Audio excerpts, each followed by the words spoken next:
বন মিলি আনন্দে বিভোর। হরে সহস্র বনমিলি আনন্দে বিভোর। খেলায় নদ খেলা আমার গদা বনমালী। খেলায় নদ খেলা গদা বনমালী। খেলায় বিনোদ খেলা গদা বনমালী।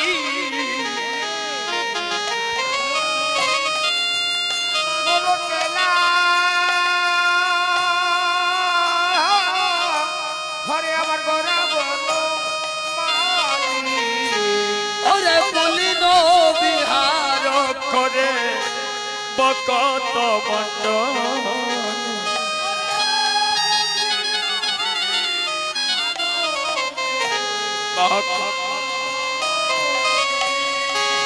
ওরে বলিল বিহার করে বকত মন্ডন।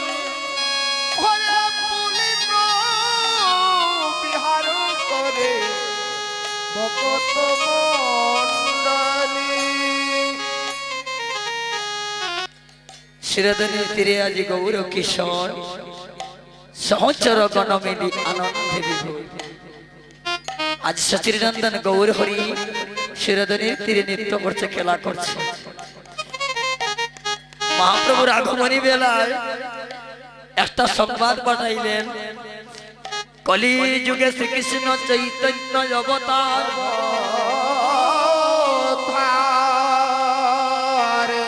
খেলিবার প্রবন্ধে লইলা কুল করতা।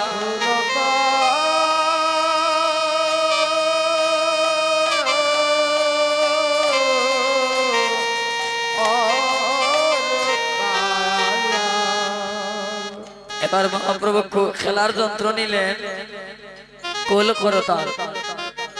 প্রভু প্রতিশ্রুতি করলেন, অস্ত্র না ধরিব, প্রাণে না মারিব, কৃষ্ণ নাম দিয়া চিত্ত শুদ্ধি করিব সবাই।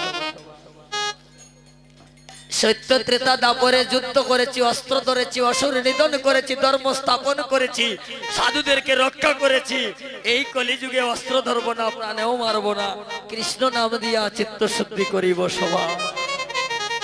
তাই প্রভু আমার লীলার চলে খেলার যন্ত্র নিয়ে আসলেন, কলুক্রতাল নিতাই গৌর হরিবল হরিবল। আমরা দেখবেন সুরধনীতে গৌর খেলা করছে, সুরধনীর তীরে। কোন সুরধনী? যে সুরধনীতে জল আছে, একটা নদীর নাম সুরধনী। সেই সুরধনীতে গঙ্গার জলে যারা জল ভরেছিল নদীয়ার নাগরিকগণ, সেই সুরধনী এই শিবাশ্রমনে যে সুরধনী উপস্থিত, নামের ধ্বনি, প্রেমের ধ্বনি, উলুর ধ্বনি, ধ্বনি যেখানে উৎপলন হয় তাকেই সুরধনী বলেনি। তাই গৌর হরিবল। এই সুরধনীতেও জল আছে। এই সুরধনীর জল হইল এই সাধুগুরু বৈষ্ণবের চরণ দুলা। এই দুলায় গোড়াগড়ি দিয়ে এই দেহ কলসিতে পরিপূর্ণ করে নিয়ে যাব। নিতাই গৌর হরিবল হরিবল। তো কীর্তনে আসে ভক্ত দুইটা কারণে, একটা হলো কিছু দিয়ে যাবে আর কিছু নিয়ে যাবে। দিয়ে যাব কি বলে, যদি সাধুগুরু বৈষ্ণবের কৃপা হয়, গোবিন্দ শরণে এক বিন্দু নয়ন জল। এক বিন্দু নয়ন জল যেজন করেছে ভগবানের চরণে অর্পণ, তাহার ঋণ শুধিবারে কৃষ্ণ করেন চিন্তন। আর নিয়ে যাব কি সাধুগুরু বৈষ্ণবের চরণ দুলা। এক কীর্তনে মরে আর এক কীর্তনে তরে। সকাল থেকে বিকাল পর্যন্ত কীর্তন শুনলাম, কিন্তু কীর্তনে কি হলো?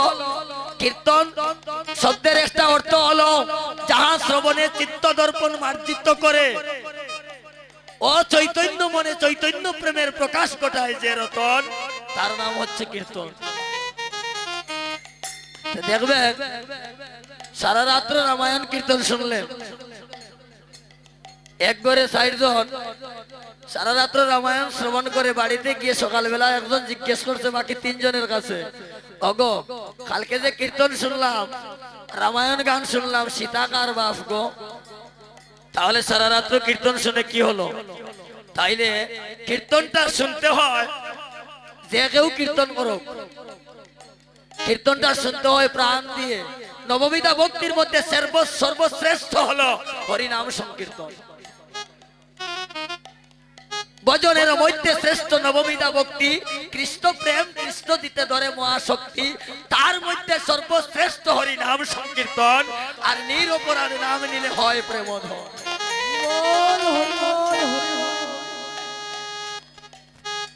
আমাদের আপনাদের নয়, আমাদের একটা দোষ আছে, যত যত যন্ত্রণা আছে সব যন্ত্রণা অঞ্চলে বন্ধন করিয়া কীর্তন মন্ডলে গিয়া একজন আরেকজনের কাছে বলতে থাকে নিতাই গৌর হরি বল।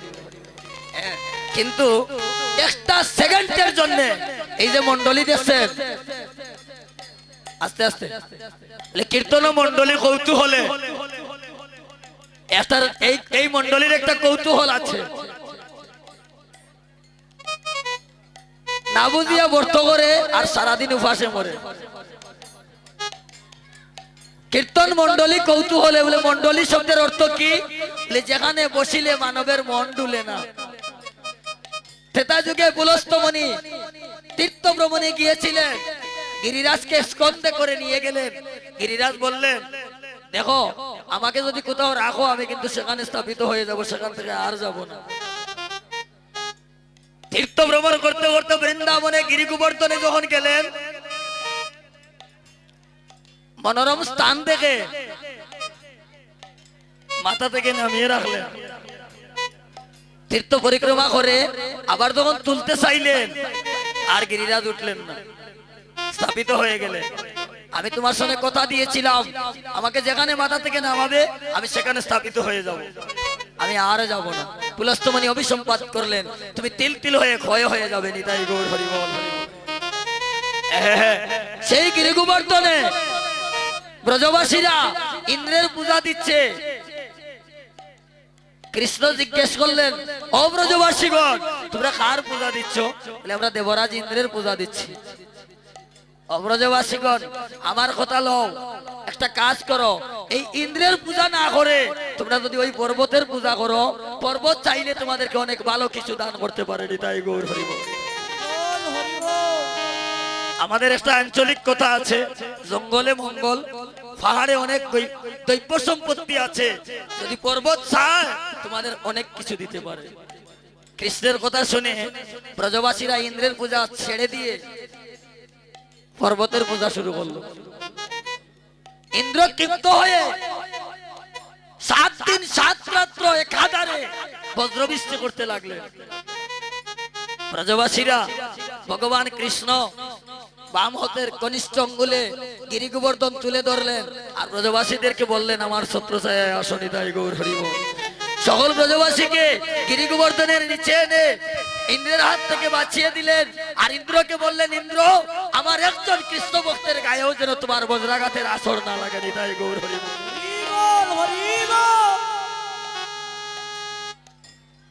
সেই দিন প্রতিশ্রুতি করেছিলেন, আজকে যেমন করে এই গিরি গোবর্ধনের ছত্রছায়ায় নিয়ে এসে এই ব্রজবাসীদেরকে রক্ষা করলাম, একদিন কলিযুগে এইভাবে এক ছত্রছায়ায় নিয়ে এসে হরি নাম দিয়ে প্রেম দিয়ে উদ্ধার করিয়া লইব কলি হত। কৌতূহলটা দেখলেন, এই কৌতূহলটা হলো এই সাতটা না থাকলে ওর তো কীর্তন করা যেত। এটা গিরি গোবর্ধনের একটা ছায়া, নিতাই গৌর হরি বল হরি বল। সেই একই ছত্রছায়ায় এসে আমরা যেন মধুর কৃষ্ণ কোন গান গাইতে পারি।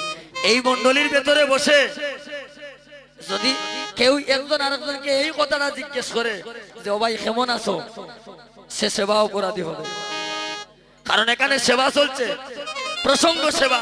একজন ভাই যদি একটা সেকেন্ডের জন্য অন্য মাইন্ড হয়ে যায়, তার বৈষ্ণব অপরাধ হবে, সেবা অপরাধ হবে। সেবা অপরাধ, বৈষ্ণব অপরাধ, নাম অপরাধ, 64 প্রকার অপরাধের মধ্যে এই অপরাধগুলো যদি কারো জীবনে একবার হয়, কোটি জন্ম সাধনা করেও এই অপরাধ থেকে বের হওয়া যায় না নিতাই গৌর হরি বল।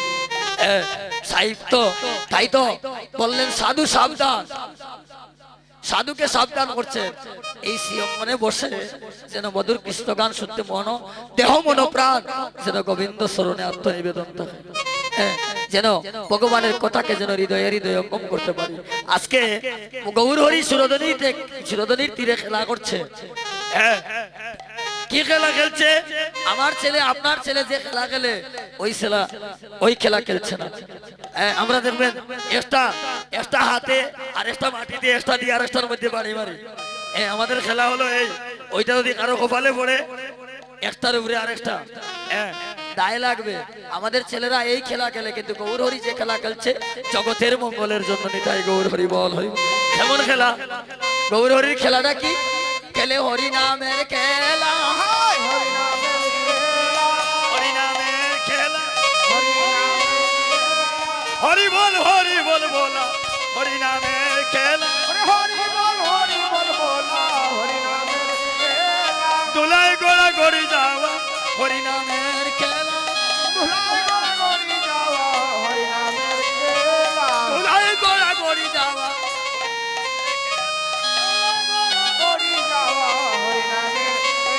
রাধে রাধে রাধে বলা, হরি নামের খেলা, কৃষ্ণ কৃষ্ণ কৃষ্ণ বলা, হরি নামের খেলা, হরি নামের খেলা, হরি নামের খেলা,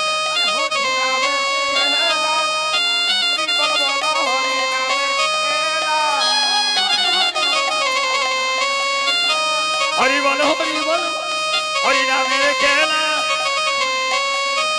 খেলে হরি নামের খেলা, হরি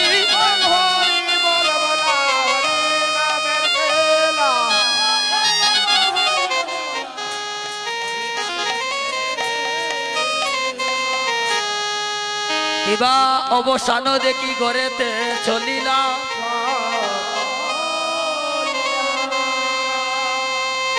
জননীর চরণে আসি প্রণাম করিলাম।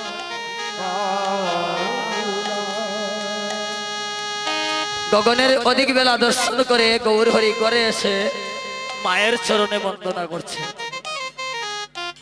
মাতৃভক্তির শিরোমণি আমার সচির নন্দন গৌরহরি।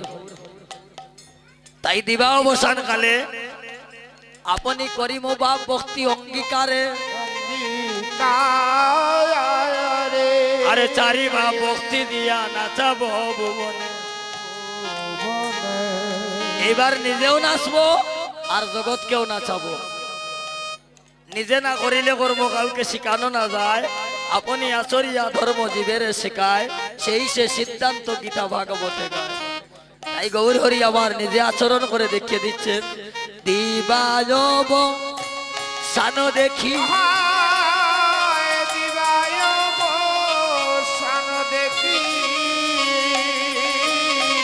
অগগরেতে চলিলা,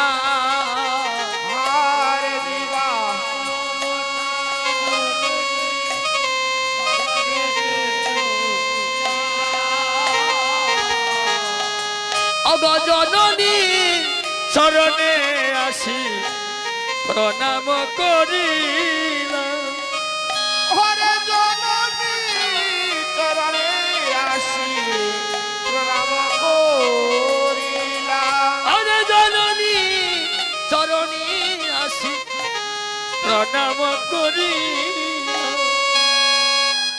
জননীর চরণে আসি প্রণাম করিলাম।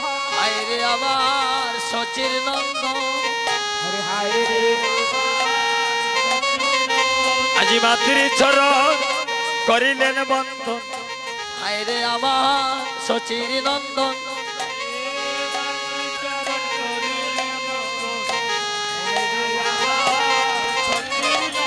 আজি মাতৃ চরণ করিলেন বন্ধন। হায় রে আমার সচির নন্দন,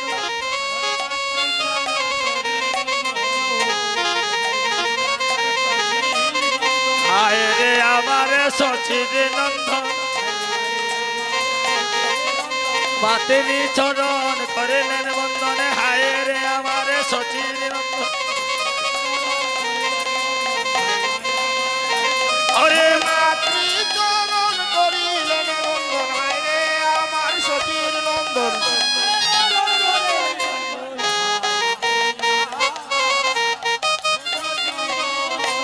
দোলায় দোষর হায় দোলায়ে দোষারয়ঙ্গ গদ গদ পাশ